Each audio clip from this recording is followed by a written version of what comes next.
e Dia Nacional de Prevenção da Obesidade, que é um assunto muito importante. E por isso, estamos recebendo a nutricionista Paula Zubialri, que é do Centro de Obesidade e Síndrome Metabólica, aqui do Hospital São Lucas da PUC, onde eu tive o prazer de trabalhar por 2 anos. Tenho um enorme carinho pelo São Lucas, para falar sobre justamente a obesidade no sentido de preveni-la. Infelizmente, cada vez mais nós temos tido casos de obesidade, a obesidade mórbida, enfim, e aí tem que se fazer uma cirurgia bariátrica, porque, infelizmente, estar obeso é risco de doenças e até de está morte. Ligado a doenças, né? Paula Zubiarri, nutricionista aqui do nosso São Lucas, bem-vinda ao nosso Manhã Bandeirantes, bom dia. Bom dia, doutora. Bom dia, obrigada pelo convite, é um prazer falar desse assunto que eu trabalho há alguns anos já. Agora, doutora, é o seguinte, como diz o Fabiano aqui, a prevenção, né? Só que a gente precisa dizer que não existe milagre, né? Existe uma equação que a gente tem que fechar aí para prevenir que isso aconteça, né? Perfeito, essa equação pode iniciar lá a gente fala da importância dos 1000 dias, né, que é já iniciar o cuidado na gestação até os 2 anos, então de uma forma preventiva, com uma alimentação saudável e aleitamento materno, e pensando para a população em geral, como tu bem mencionou, a equação tem que fechar, a gente tem uma necessidade calórica no dia, e a gente precisa comer de acordo com essa necessidade calórica. Onde houver um desequilíbrio em relação a isso, a gente vai ganhar peso e aumentar o risco em relação a várias doenças, como diabetes, doenças cardiovasculares, alguns tipos de câncer. Por isso a importância da prevenção. Sim, e essa equação que eu me refiro também entra aí o exercício físico, né? Perfeito. A Organização Mundial da Saúde recomenda de 150 a 300 minutos por semana. E outra atenção especial que a gente tem dado também, muitos estudos estão mostrando em relação à qualidade da microbiota, que são as bactérias que a gente tem no nosso intestino. Então, elas ajudam no equilíbrio imunológico, metabólico, prevenção de várias doenças e até na modulação da fome e da saciedade. Uhum. Agora, tu falavas aí também da questão do até os 2 anos de idade, né? A questão do aleitamento e tal, e também uma coisa que eu vejo que às vezes os pais são bem rígidos, alguns pais são rígidos, né, com as crianças já, na questão da alimentação, de não deixar comer, o que a gente chama de porcariositos, né, enfim. Só que daí a população, muitas vezes a maioria das pessoas não faz isso com a criança e tal. Quer dizer, o correto então seria os pais já desde pequenos tentar colocar, não com talvez rigidez, né, mas tentar colocar uma alimentação adequada para que essa criança não saia já desde pequenininha com risco de obesidade, né? Sim, porque a gente está formando um paladar. E aí o adulto tem a tendência de olhar com o paladar dele já formado. Então, se faz um alimento e não coloca sal, não coloca açúcar, olha com o olhar de, ai, coitada da criança, não vai ter nada, né, de sabor no alimento. Mas, na verdade, o paladar dele já está formado. E se a gente não incluir, a criança não vai ter consciência do que é doce e do que é salgado. Então, por isso que até os 2 anos, o que conseguir eliminar, né, de açúcar e reduzir a quantidade de sal é muito benéfico para essa formação do paladar. Agora, doutora, em relação à prevenção em si, obviamente que além da alimentação, claro que a gente sabe que a nutrição é a sua especialidade, uma alimentação balanceada, ela vai fazer com que a pessoa tenha menos possibilidades de entrar nesse estado de obesidade. Mas o quanto a atividade física ela também tem a ver junto com uma alimentação balanceada para que a pessoa não se torne uma obesa? A atividade física é muito importante porque ela aumenta nosso gasto energético, ela melhora a nossa composição corporal, principalmente quando tem treino de força envolvido. Então, quanto mais músculo eu tiver, maior é meu gasto energético e dessa forma eu previno o ganho de peso ao longo dos anos. É muito comum eu receber no consultório pacientes, eu não mudei meu padrão de alimentação e depois dos 40, 50 anos eu venho ganhando peso. Isso pode se dar devido à redução do percentual de musculatura, porque diminuiu o gasto energético, tu continuou comendo a mesma coisa, ao passar dos anos, ali 1 quilo por ano, ao longo de 10 anos são 10 quilos, né? Então, atividade física, tanto do ponto de vista emocional, para gerenciamento do estresse, a gente tem falado muito sobre isso também. Gerenciar estresse diminui risco, né, de doenças em geral, como também nessa composição corporal, a atividade física vai fazer toda a diferença. E pesquisas indicam que a prevalência do sobrepeso e obesidade entre adultos teria aumentado de 57% em 2023 para 75% em 2024. Um aumento muito grande. Esse número é real, doutora? Tem vários dados, né? A gente pode citar diversas pesquisas, mas aqui no Brasil, pensando no Vigitel, que é um questionário que é realizado via telefone, que é do Brasil todo, né? Que são dados públicos do Ministério da Saúde que ele divulga. 2016 para 2023 teve um aumento de 113% da obesidade. Então, era de 11% e agora é 24%. Então, e isso corrobora com dados internacionais, né? A gente sabe que no mundo todo também. E até, Regina, só antes, sobre isso, o Congresso Internacional de Obesidade realizou um estudo dizendo que até 2044, metade dos brasileiros são obesos. Pois é, mas é sobre isso mesmo a minha pergunta, doutora. O que é exatamente considerado obesidade, né? Porque às vezes, assim, a pessoa está acima do peso, tem algumas categorias, né? Então, o que é exatamente considerado obesidade? Sim, hoje a gente usa o IMC, que é o Índice de Massa Corporal, para classificar se tu está acima do peso, que seria sobrepeso, que aí seria um IMC entre 25 e 29,9.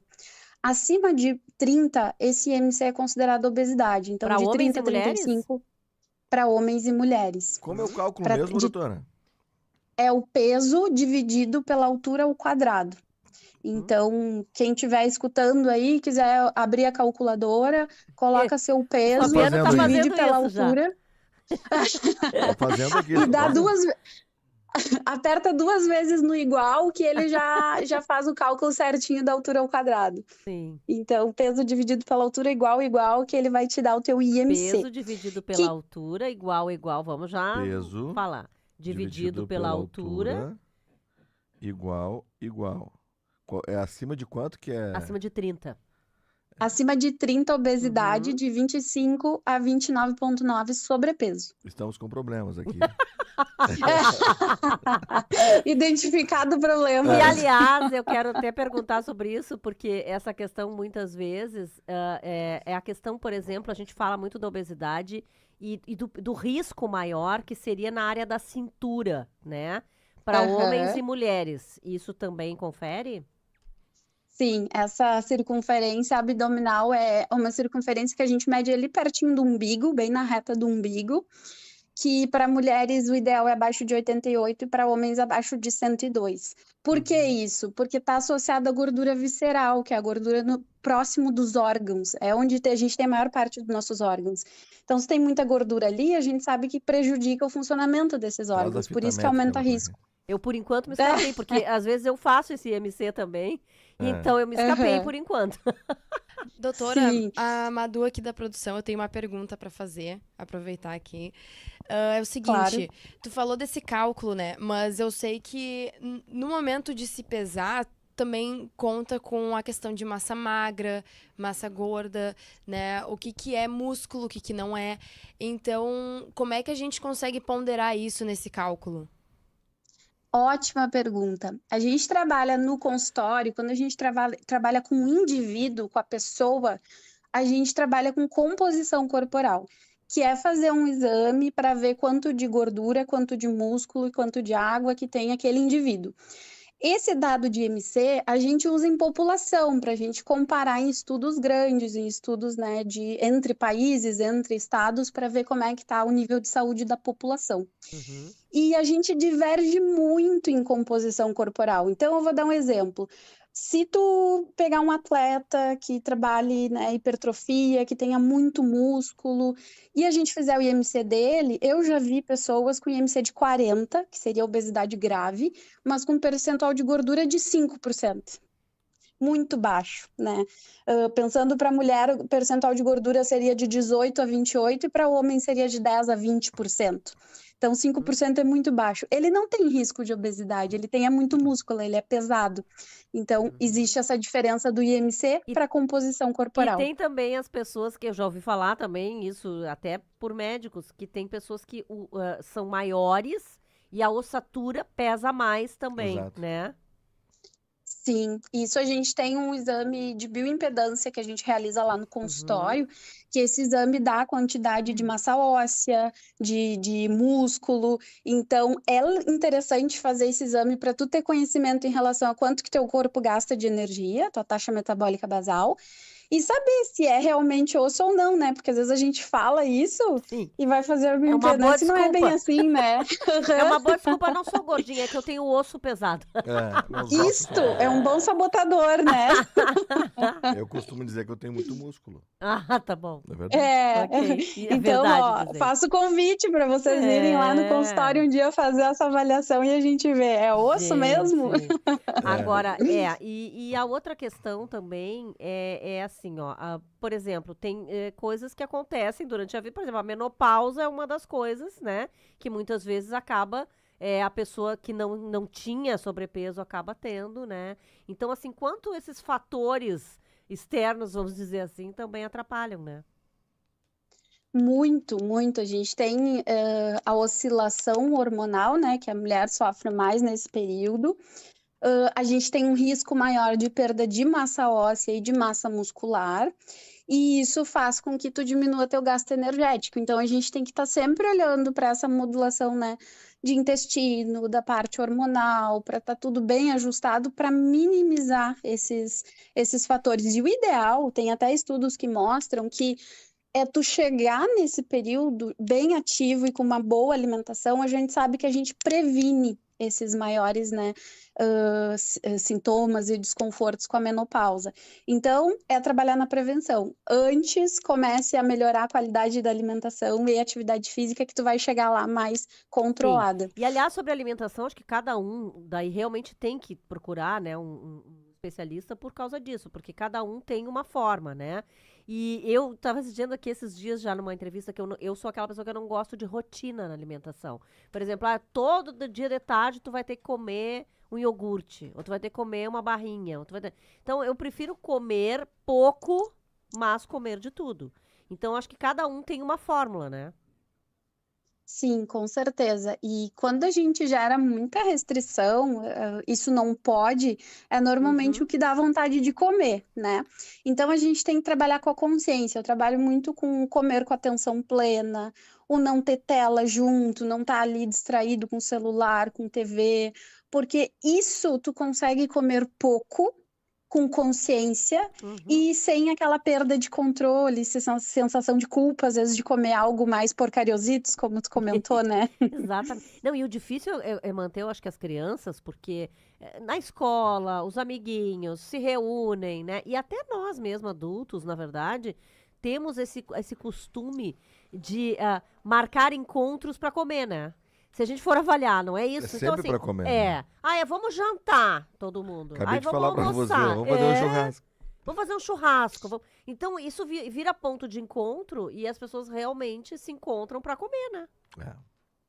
Sim, é o social, né? Esse é um grande desafio. E aí, pensando nesse momento social, o ideal é quando tu vai para algum evento, é tu não ir com muita fome, tu fazer um lanche previamente, para tu chegar lá bem controlada. E eu sempre falo para os pacientes, assim, fazer um planejamento. Se tu sabe o que vai ter lá no local onde tu vai, planeja o que tu vai comer. Porque a chance de tu chegar lá e realmente conseguir operacionalizar isso vai ser maior. Se tu for, né, sem nada de planejamento na cabeça, a chance de dar problema vai ser maior, né? Então, planejar é uma grande chave, né, nesse sentido.